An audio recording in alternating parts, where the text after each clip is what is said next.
I mentioned before about if we got a daily update about unemployment, it would frighten the pants off people. Right now, Queensland's unemployment rate is worse than the rest of the country. Wide Bay, 17%. The Queensland Outback, 10%. Moreton Bay, the southern bits of it, 10%. Ipswich, 10%. Sunshine Coast, 9.8%. Gold Coast, 9%. But of course, you've got the Premier playing border and COVID games, which means, shh, don't tell anyone about what's really happening in Queensland. Put simply, you're going to tell me you've got a plan for it, but what's an example of a plan for jobs in Queensland should you become the Treasurer?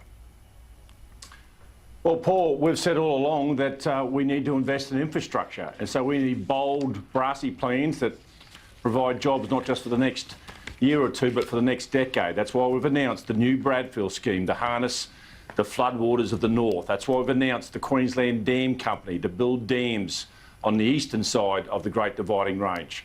That's why we've announced the second M1, $1 billion or so in roads to break the congestion that we have in southeast Queensland. We'll have plenty more leading up to the election as well, Paul. You're right, it's all about jobs and employment in the future. Do you get a sense, though, James McGrath, that your fellow Queenslanders are more than happy to fall for the Premier turning around and saying, we're going to limit the number of people who can come over to celebrate Dad's 50th or Nana and Papa's 70th or 80th, while there's just 17 cases in the entire state and no one in ICU?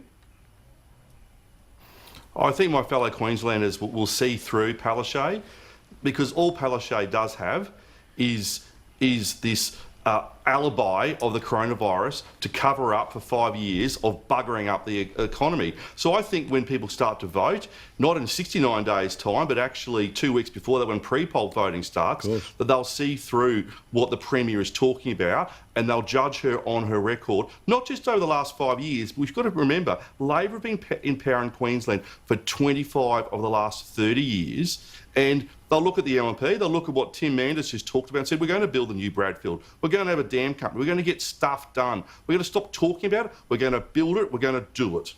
So, Senator, I'll ask you this. OK, I get it, you're going to defend your side, it'll play out the way that it does. But this week, we are going to see absolute forensic detail of wanting to know what the federal government knew and didn't know from the very same people who weren't interested at all in the detail about the Victorian government or not really particularly interested in the detail of the New South Wales government. That said, it's probably not going to be enough for people that hypocrisy is not going to be a reason not to be able to answer questions here. Put simply, what does the minister have to do tomorrow to show, all the cards on the table so we don't get a week of stumbling answers and trying to sort of push this until Parliament lifts again? Minister Colbeck's has got to do a simple thing, and that is answer the questions that will be put to him in question time on Monday and on Tuesday and on Wednesday and on Thursday. So, I agree with Matthias Cormann. Richard is a very effective minister, and we shouldn't judge someone just on the basis of an appearance before a Senate committee that probably wasn't up to his own high standards. But Richard has been forewarned in terms of what Labor are going to put to him tomorrow. There'll be all sorts of gotcha questions that'll be put to him, and I'm sure that his staff are still in the office. I'm speaking to you here now from Parliament House, so I'm sure they're over there on the blue carpet making sure that all the answers are there ready for the minister for question time tomorrow at 2 p.m. in the Senate. Remember when Albo was on his listening tour straight after the election? Well, and then he was going to maybe coal and not maybe coal and back and forth and left, right and side and all the rest of it. Well, when it comes down to a vote, it looks like Labor, if you believe the Turnbull Times, on top of that news.com.au article, are going to vote against it. That's a clear vote against more reliable energy for Queensland. I don't know why Albo and Labor hate Queensland the way they do, but they clearly dislike my state.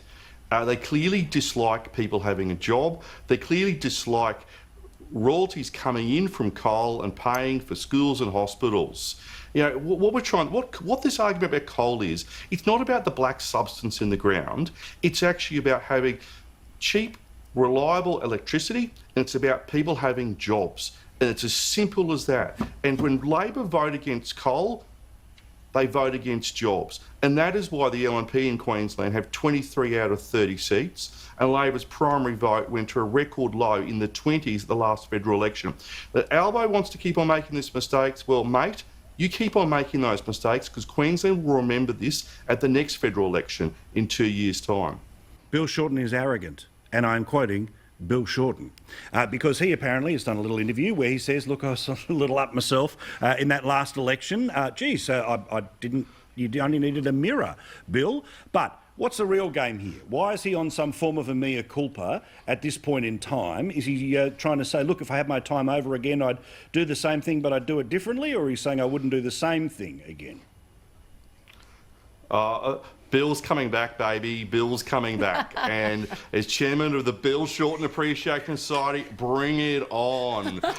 Bill, we're going to see over these coming weeks and months, he's going to have all these serious conversations. He's going to reinvent himself. He'll be plucking his eyebrows. You know, he'll be whitening his teeth. Bill is coming back, and it's all about positioning himself, because Albo, you know, people say he's a nice guy. Look, I don't know. I've only met him a couple of times. Albo's not up to the job of leading the Labor Party because he's so left-wing. Shorten knows that. He's positioning himself for when Albo falls over and Shorten comes in and leads the Labor Party to another glorious loss at the next election. This is what Shorten is up to. When Shorten says he's arrogant, well, it's the first time in his life that he's told the truth. Oh, look, I want to do a big shout out to my old party, the Country Libs. They had a good result on Saturday. They came up from 2 seats. They could fall into government yet. There's a small chance of that. So a big shout out to Leah Nokiara, Sally Ann Innes, Suzanne Kavanagh, Tim Dixon, everyone up in the territory. You did really well, and game on for next time.